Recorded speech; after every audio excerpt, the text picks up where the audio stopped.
Hello. When life gets broken, God will help you to start all over again. Amen. Pagkanindot sa kanta. Happy Sabbath ka na itong tanan, mga kaigsunan. Usa ka privilege na liwat nga makahimo kita sa pagbisita dinhi sa atong iglesia.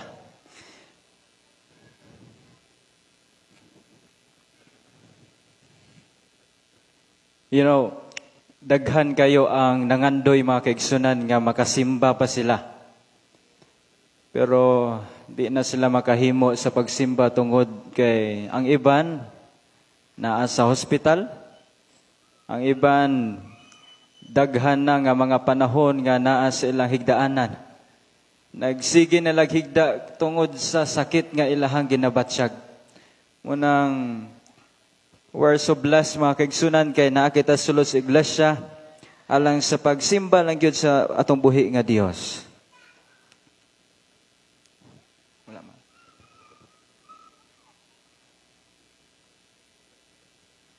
Oh.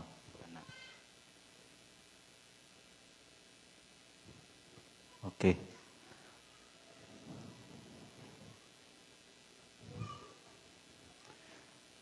First time nako nga muwali dinhi sa atuang church.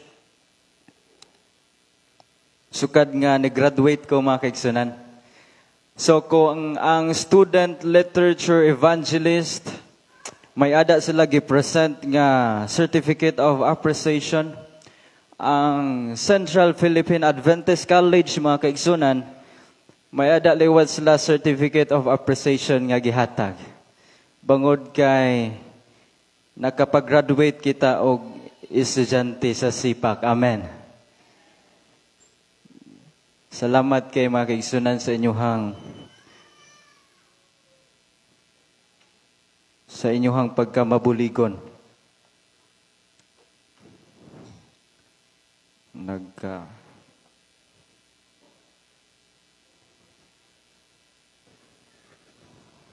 Yon. Okay. So again, ang SIPAC mga kaigsunan, naghatag sila og certificate of appreciation. May ada ini silyo liwat ngan ako ning ihatag sa ato ang head elder right after the program. Once again, happy Sabbath kanatong tanan. You know, before ko nag-extern mga kaigsunan, doon na kami interview. Kay kung dili may makapasar sa interview, dili may maka-extern. Nga during sa interview, gi-interview ko ni Pastor Joy sa NOC. Saring niya, sino man ang nag-provide sa imong pag-eskwela? Saring ko makaigsunan nga ang iglesia sa Kalbayog dinhi. Saring nila, mao ba? Kung doon na may panahon dong, muhatag mighigayon para interviewon ka namo. Ngan among ipa-future sa NOC Hope Channel kay among i-promote ina nga matag iglesia liwat unta mo invest sila og estudyante, especially theologian, para moabot ang panahon mga kaigsunan madugangan ang ato ang mga Bible workers. Amen. So daghan kay na-inspired mga kaigsunan sa kamaayo sa Ginoo nga gihimo sa atong iglesia dinhi sa Ipaw. And I pray nga damo pa ang atong mabuligan mga kaigsunan. Kari kita sa ato ang mensahe nining kabuntagon. Dili ni ako ang sermon mga kaigsunan sa ako ning classmates. Kay before me nag-graduate, naghatagay mi og mga sermon. So kari ko ni gamiton sa inyohan nining kabuntagon. So the title of our message is Morning from Fallen to Forgiven. Okay, kung dili ninyo maklaro ang screen, kay gawala-wala man, kung naamoy Biblia mga kaigsunan, ablihin ninyo sa ikaduha Samuel. 2 Samuel chapter 11 verse 1. Sugod kita sa versikulo 1 mga kaigsunan. And if your Bible has the headings or the subheadings, imong mabasa diha mga igsoon that this is actually the life of David. This is actually the life of David, the story of David and Bathsheba. Now, siguro kabalo kita kung sino si David. Si David he was once a shepherd. Ngan gikan pa siyang pagkabata hantod nga nahimo siyang batanon. Ang iyang talento lang gid mga kaigsunan maugod og pagbantay karnero. And then he became a king. Nahimo siyang hari, nahimo siyang conquerors, and he is the one who killed Goliath. Nahimo siyang madinaugod nga katawhan sa Ginoo mga kaigsunan ug atong basahon sa bersikulo 1. Siring dire. Then it happened in the spring. At the time when kings go out to the battle, that David sent Joab and his servant with him and all Israel. And they destroyed the sons of Ammon and besieged Rabbah. But David stayed at Jerusalem. Now, kini si Joab, mga kaigsunan, usa ini siya ka commander sa katibukan nga sundalo sa Israel. Kurag signon siya ang dunay pinakataas nga posisyon sa sundalo sa Israel. And then, during this time, si David usa ka hari. And prior to this chapter, mga kaigsunan, atong mabasa nga ang klase-klase nga mga kadaugan ni David batok sa iban nga mga nasyon. He was surrounded by the fruit of victory. And he was able to rule his kingdom. And according to this verse, mga kaigsunan, atong nakilala si David nga maisugon nga tao. Usa ka leader, mga kaigsunan, makilala nato siyang ara sa gira. But this morning, mga kaigsunan, dili nato siya makilala diha sa gira, apan makilala nato siya diha sa sulod sa iyahang palasyo. Tungod kay niining panahona, si David nagpabilin sa Jerusalem. David started to exalt himself. Sa panahon niini iyahang wala niya nahatag ang katibuk-ang pagsalig niya diha sa Ginoo. Because during the springtime of the year, amo ini ang panahon nga bihira lang gyud gaulan. Ngan ginatake niya as an opportunity sa mga hari ngan mga sundalo nga makigira sila sa uban nga nasyon, mga kaigsunan, ilang i-conquer ang uban nga nation. But what David did this time, he chose to stay at Jerusalem. He started to exalt himself, mga kaigsunan, and samtang ara siya kaayahay, according to the spirit of prophecy, the tempter seized the opportunity to occupy himself. Now, the moment nga atong patason, atong kaugalingon, mga kaigsunan, mausab na ang panahon nga kita laglagon sa Ginoo. According to the next verse, according to patriarchs and prophets, that it is perilous things to praise or exalt men.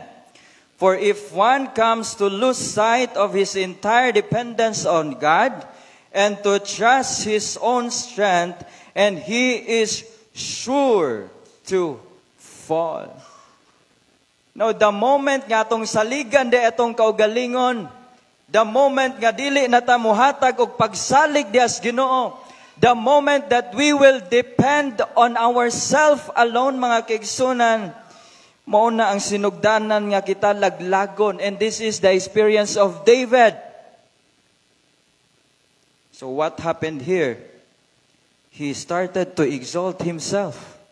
Imbis nga makikupod siya siyang mga kaupdanan dito sa gera, but he chose to stay at Jerusalem. Naa siya sa kaayahay mga kaigsunan. Dunay usa ka quotation nagsiring, trust no one, only trust yourself.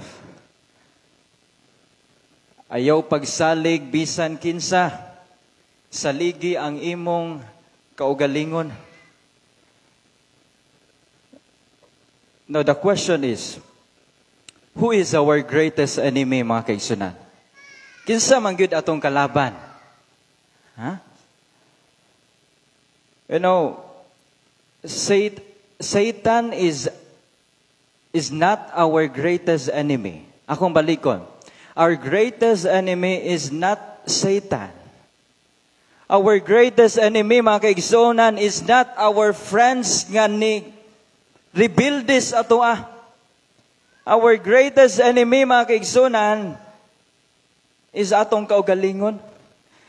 Now, how can we trust ourselves that in the very first place, ang atong kalaban, ang atong kaugalingon man day mga kaigsunan?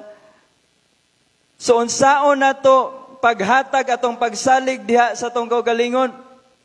Usa ini ka pagpahinomdom ha aton tanan mga kabugtuan, that instead of trusting ourselves, why not musalig kita sa Ginoo? Amen? Instead nga musalig kita sa atong kaugalingon, musalig kita sa Ginoo mga kaigsunan, according to the Bible that trust the Lord with all your heart. But during this time, David, wala niya gihatag ang iyang pagsalig diha sa Ginoo. And usa ka gabi ini ana mga kaigsunan, or usa one day, kay ang iban nga translation, ang ilang gigamit is afternoon. Ang iban liwat, evening. Saying there is a verse 2. Now, when evening came, David arose from his bed and walked around on the roof of the king's house. And from the roof he saw a woman bathing. Gikan siyang katulugon sa iyang higdaanan, nibuhat siya mga kaigsunan, ngan kumadto siya sa pinakataas nga parte siyang palasyo, ngan iyang gikita ang iyang gingharian mga kaigsunan. Usa diha nga nagatanaw siya sa iyang gingharian, duna siya nakita nga usa ka babaeng naligo. Wow. And according to the Bible, that this woman was very beautiful in appearance. Kung ang Bible ganay mo ingon nga gwapa nga babae, gwapa gid na nga babae, di gid na pwedeng malalis. Muna kung ang Dios maingon that we are special, we are precious, we are beautiful, tinuod na mga kaigsunan og di gid na pwedeng malalis. Ug tungod kay gihuna-huna ni David nining panahona nga makuha niya ang kamaayos Ginoo tungod sa mga eksperyensya niyang na-eksperyensahan, damo ang mga nasyon nga iyahang gipang-conquer mga kaigsunan, so iyang gipili ang pagpabilin sa Jerusalem. And one day, sa diha nga ara siya sa rooftop, while he was roaming around, he saw a woman bathing. Ngan guwapa kaayo nga babae mga kaigsunan, og tungod kay nabihag si David. Siguro na lavat for ambot lang kung gugma ba ni kang David.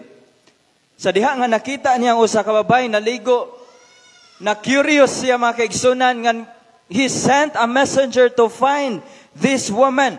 According to verse 3, he sent someone to find out who she was, and he was told she is Bathsheba, the daughter of Eliam and the wife of Uriah the Hittite. Sa dihang nakita ni David ang usa ka maanyag nga babae mga kaigsunan, Nagpadala siya og mensahero of servant para kilalahon kining usa ka babae, and he found out that this woman named Bathsheba, the daughter of Eliam and the wife of Uriah. Kareg singon si Bathsheba mao ni ang babae nga naligo nga nakita ni David. May ada siya husband, mga kaigsunan. Now the temptation was there. Ara ang temptasyon, mga kaigsunan. But sultihan to kamong temptation is not a sin. Ang temptasyon, mga kaigsunan, dili sala, but the moment nga imong sakyan ang temptasyon, that will be the moment nga ikaw makasala. And according to verse 4, padayono na to, mga kaigsunan, then David sent messenger to get her. Wa pa gyud nakontento si David, mga kaigsunan. Wa siya nakontento nga nakilala niya ang pangalan sa mong babae. So he sent a messenger to get her, and when she came to the palace, sa diha nga ara na ang babae sa iyang palasyo, he slept with her.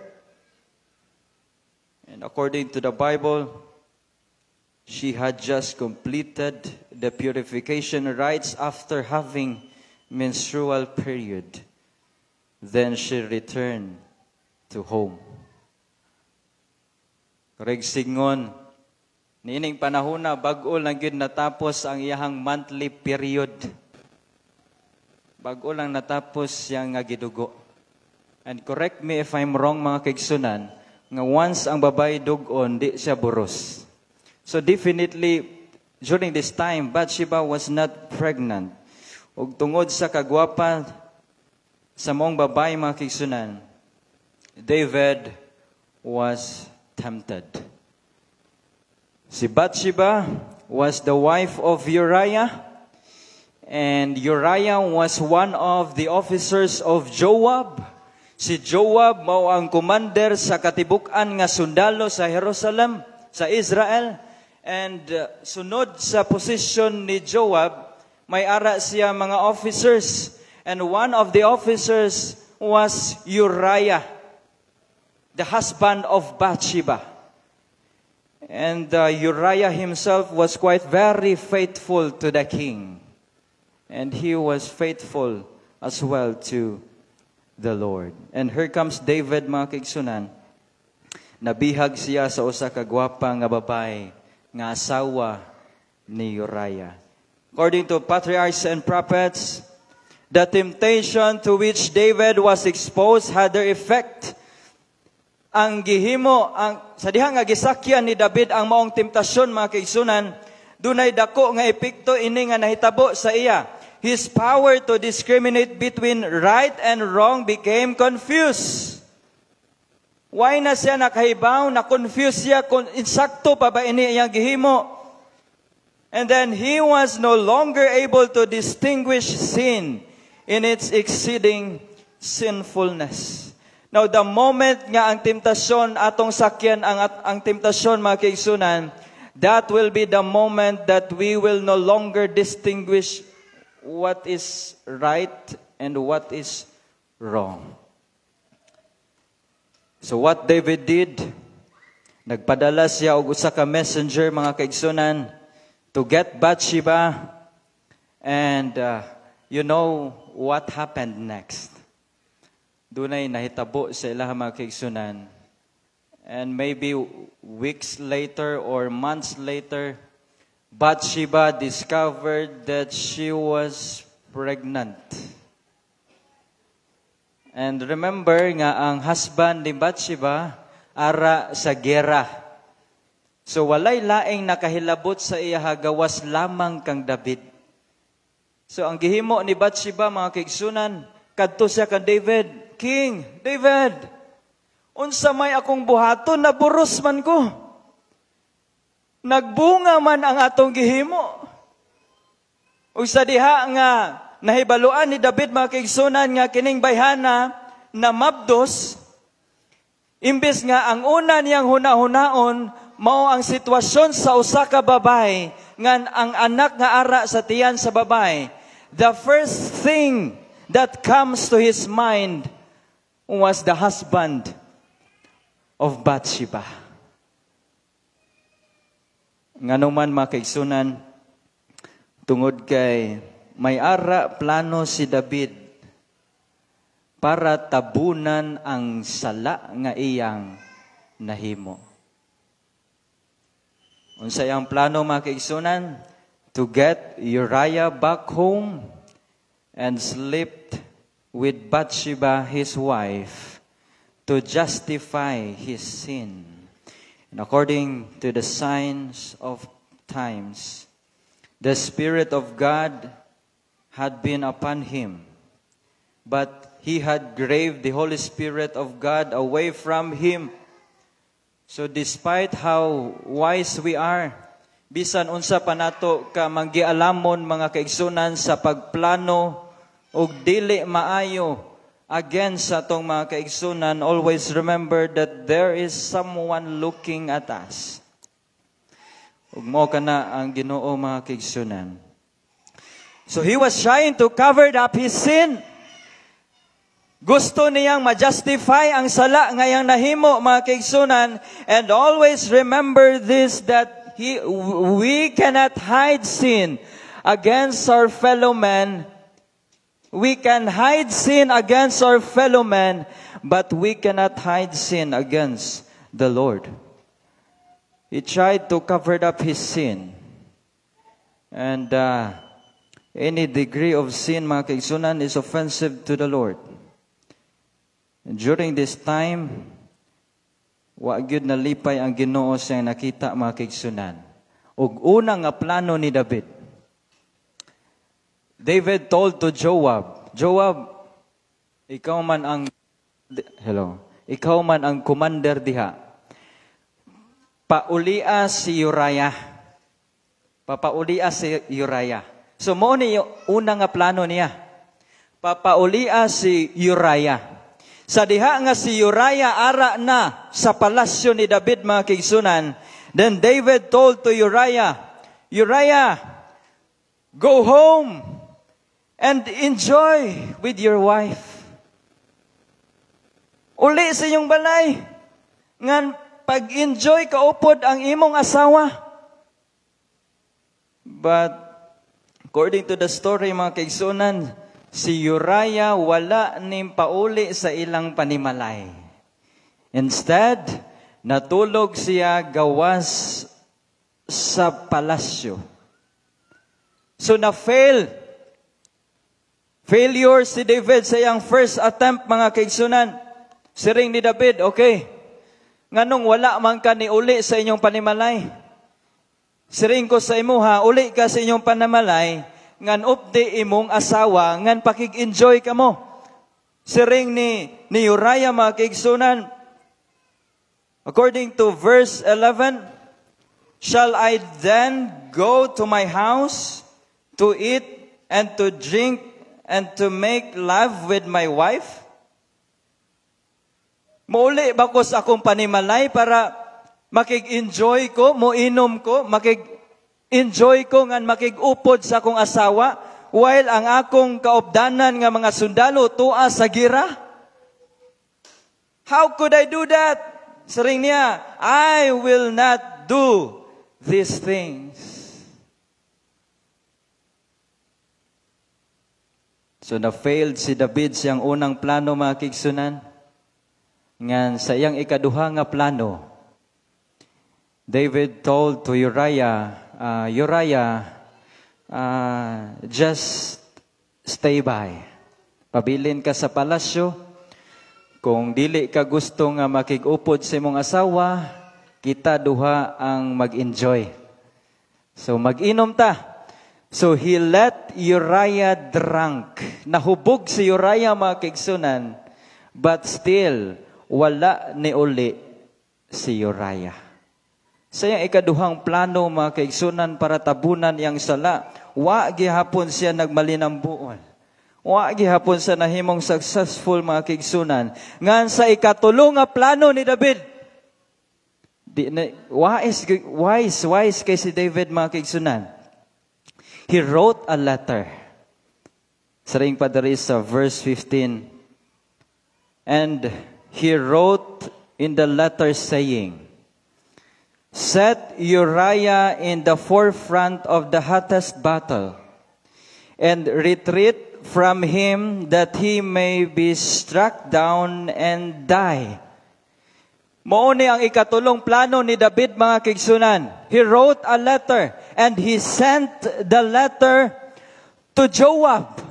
Siring sa letter, mga kaigsunan, Joab, sa panahon nga ara kamo sa gera, si Uriah, ang husband ni Bathsheba, ibutang siya sa pinakaatubangan yun.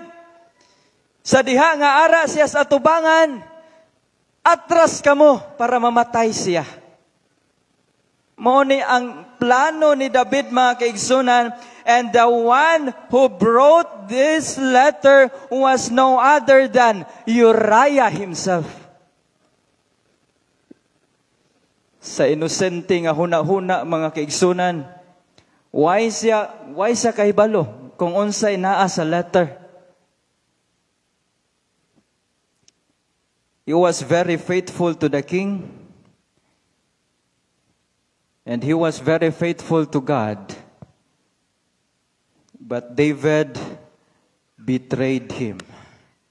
Gusto siyang patyon ni David para lang matabunan ang iyang sala. Iyahang gidala ang iyahang death certificate. Iyang gipresent kan Joab. Why siya kabalo kung unsa ang ara sa letter?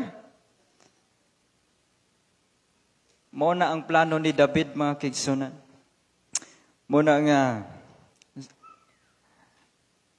bisan unsa pa nimo ka matinud-anon, siring pa ni Pastor Barliso, siring niya, dong bisag may pa kay ka sa may kay kag leadership, naagi tao nga mo-oppose sa imo ha. Ngan ina nga tao, mga kaigsunan, di na gusto magpa-under sa imo ha. Mo ni ang nahitabo, mga kabugtuan. Mo ni ang eksperyensya ni Uriah. He was bringing his own death certificate. Wa siya kabaw kung unsa ang ara sa letter sa dihang iyang gihatag kan Joab. Ngan si Joab was also faithful to the king. So iyang gisunod kung unsa ang ara sa sulat, mga kaigsunan, og sa ikatatlo nga attempt ni David. David was successful because Uriah died. Patay si Uriah. Laliman ka anang siya gibutang sa tubangan, unya nangatras siyang kauban. Wa say nahimo, mga kaigsunan. So namatay si Uriah, og mao kini ang nahitabo. Now when the wife of Uriah heard that Uriah her husband was died, she mourned for her husband. Grabe kasakit niya. Unsaon naman lang ni nako. Buros pagid ko. Wa na ko'y asawa. And when the time of mourning was over, David sent and brought her to his house, and she became his wife. Bao gikuha ni David si Bathsheba. Success iyang plano. Iyang gikuha ang asawa ni Uriah, kay patay naman si Uriah. Iyang gidala sa palasyo, mga kaigsunan, nga nag-upod sila. Then she bore him a son. So bisan unsa nato ka maayo sa pagplano, ug dili maupay against sa atong mga kaigsunan, always remember nga ang Ginoo di gyud malipay. But the thing that David had done was evil in the sight of the Lord. Wa gyud nalipay ang Ginoo, mga kaigsunan, sayang nakita nga gihimo ni David. Sa diha nga nakita sa Dios nga ang kasing-kasing ni David, mga kaigsunan, mo na ang nahitabo sa chapter 12 verse 1. Then the Lord sent Nathan to David. So ang Dios nagpadala og usa ka prophet Nathan. Iyang gipadala kan David, mga kaigsunan. He came to him and said, "King, there were two men in one city, the one rich and the one poor. kumadto si Nathan atubangan sa hari, siring niya, King, dunay duha ka klase nga tao sa syudad. Ang usa ka tao, dato, ngan kining dato, may ara siya damo nga mga kahayupan. Damo ang ihang mga karnero, damo ang ihang mga baka. May adaliwat usa ka tao nga grabe ka pobre. Wala siya lain nga hayop mga kaigsunan, gawas lamang sa usa ka babae nga karnero. Ngan kini nga karnero, gikan sa pagkabata hantod sa pagdako niining karnero, upod ini niya sa iyang panimalay. Ngan iya ini giisip nga iyang anak nga babae. And here comes a travelers. Dunay usa ka bisita. May bisita siya sa panimalay sa dato. Ngan ang dato wala gyud may kuha og hayop para lutoon, para ipakaon sa bisita. Ang gihimo sa mong dato, kumadto siya sa balay sa pobre, ngan iyang gikuha ang nag-inusarang nati nga karnero sa maong pobre, ngan iyang giihaw. Sa diha nga nabatian ni David mga kaigsunan, grabing akig, grabing suko ni David. Siring ni David sa verses 5 to 6, the man who did this deserved to die. Mintras buhi pa ang Dios kining usa ka tawo nga dato, nga wala siya kaluoy sa maong pobre, takos ni siyang pagapatyon, and he shall restore fourfold for the lamb. Nagpagawas si David mga kaigsunan sa iyang kaakig, sa iyang kasuko ba? Unsa man ning tawhana wa may kaluoy sa pobre. Nag-inusara lang gani nga karnero, iha pag yung gikuha nga iyang gipatay. Sa dihang nagpagawas si David sa iyang kasuko mga kaigsunan, and prophet Nathan responded to him, "You are that man." King, ikaw na nga tao. This is what the Lord God of Israel says, I choose you to be a king over Israel and rescued you from the hand of Saul. Samtang nagpagawas si David siyang kasuko mga kaigsunan, si Nathan siring sa iya, King, you are that man. And David started to realize what he has done to Bathsheba and Uriah. And he did not only committed adultery, he also committed murder. Kung ako siguro'y muhukom kang David mga kaigsunan, I would say he deserved to die. Dapat gud siyang patyon. But according to the spirit of prophecy, that the angels of the Lord were ready to kill David right at that moment if he did not repented. Kung wa lang gyud nangayog hinulsol, pasaylo si David mga kaigsunan, patay gyud siya niya ng panahon na. According to the spirit of prophecy. And nothing in all creation is hidden from God. Everything is naked and exposed before His eyes. And He is the one to whom we are accountable. So magamay nga sala, nga tumahimo atubangan sa Ginoo mga kaigsunan. Wa tay matago mga kabugtuan. He knows everything. He's the omniscient God. And sa dihang na-realize ni David, ang ihang sala mga kaigsunan, niluhod siya atubangan sa Ginoo, and he said, I have sinned against the Lord.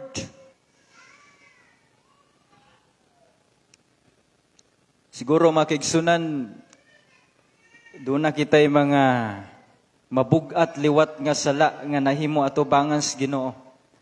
Nga mao'y hinungdan nga usahay di ta maapektuhan atong pagtuo.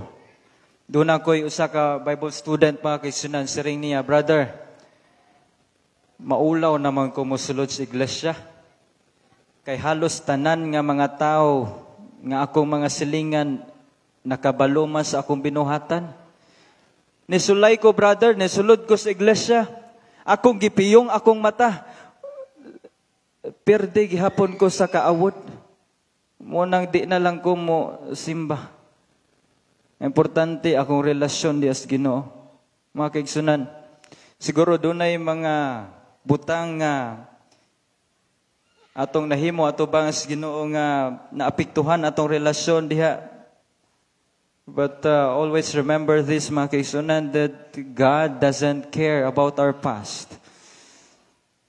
As long as muduol kita kaniya, siya mismo ang mukumplito sa ato ang mga kaigsunan. Amen?